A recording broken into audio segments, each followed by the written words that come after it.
Hey everybody, I'm back with another Dino-Riders toy review. As you can see, today I have the Rulon Kentrosaurus. Just to talk about the figure itself without any of the armor to begin with. So, as you see here, the color pattern really isn't all that interesting. On the bottom it has this light beige. The top has hints of this dark brown. Some spots here too, although it might not be picked up very well with my camera. I apologize for that in advance. The plates have a bluish hue to them, which is kind of nice. The spikes here on the tail, the base does have this sort of darker brown, which is kind of nice, highlights the base of each spike. The eyes are the typical beady eyes, common to pretty much most of the Tycho dinosaurs. What's funny here is that, according to the current scientific thinking, is that these spikes should be pointing backwards instead of forwards.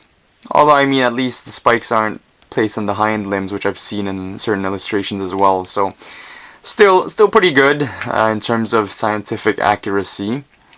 Although then again, everything we know about dinosaurs is pretty much hypothesis, so won't complain too much about that.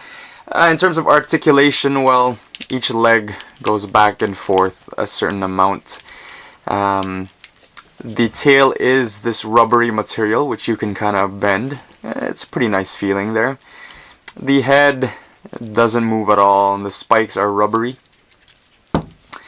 What's kind of funny is that although you have that articulation in each leg, the way the feet are molded, you can really only position it pretty much one way.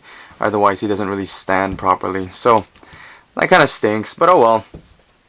Again, not really a major concern from my point of view. That's pretty much the figure on its own. Let me show you what it's like with all the equipment and also with the action figure croc. So here's the Kentrosaurus fully equipped and ready for battle. I must say this is quite an impressive figure. There's a lot of moving parts to the armor. The design is just quite complex. It is one of the medium figures that fetches higher prices on eBay or wherever you're getting it.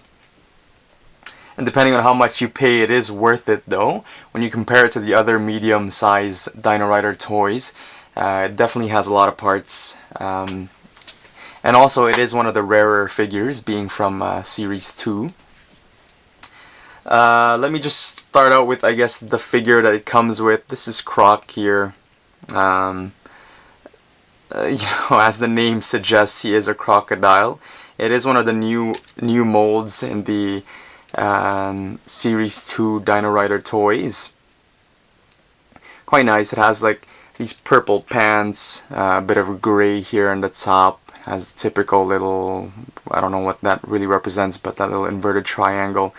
It's got gray boots, comes with the typical weaponry included in all the Series 2 action figures. And the head is this kind of lime green, the eyes are red with that little stripe down the middle. It also has his teeth kind of showing out here. Might not come through very well with my camera, I apologize for that. But pretty nice action figure right there. And you can take this, let me just put him here and then I'll start talking about the armor itself. So your figure just kind of sits here. Doesn't really have anything to hook the figure on, but it stays quite stable, so I don't think it's actually necessary. So I guess to start off, has as with all Rulon dinosaurs, it has a brain box. Quite menacing here with a lot of little spikes and bumps here. Kind of this triangular shape. That's kind of nice. The main body harness is this purple interlocking pieces. There's actually two pieces, so I can actually separate these two. I won't do it right now, but actually, yeah, hold on. Let me take this. Let me just remove the rubber band here so I can show you how that works. So these are actually two separate pieces that I can separate like that, and they kind of interlock in between the spikes, and you have a rubber band that can kind of tie it down. From the back here, there's these two pegs. If you can see that peg, and there's another peg here. So you actually attach the rubber bands around that so that it holds in position. Although as you can see, it holds quite nicely even without the rubber bands. You know, if you're a diehard collector, you'll know that apparently with the European versions, it did come with a black elastic band that you could tie around it, whereas I think the American ones didn't have it. Some people will claim that, you know, that's a reason why it should fetch higher prices. So if you buy the European version, you should be paying more. I think it's a little crazy, to be honest with you, but again, it all depends on you. Maybe you're crazy. Anyway, so this is kind of cool because you have these shields that all kind of come off. You have to attach them all on this purple harness. So you have a shield here, and then there's a gun hidden underneath, which again moves as well. So that's pretty damn cool. This part also does move up and down, which is the shield right above the seat where your character is.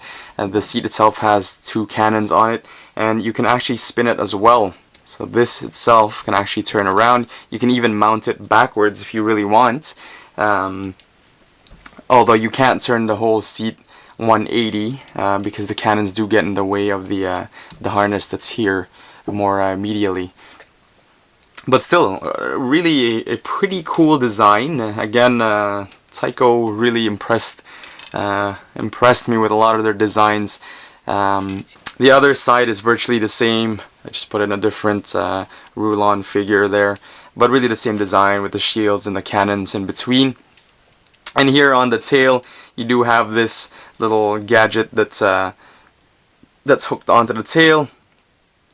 There's two joints here, one here and one here, so you can kind of move it around as if it's an extension of the tail with like a little tail spike / club at the end.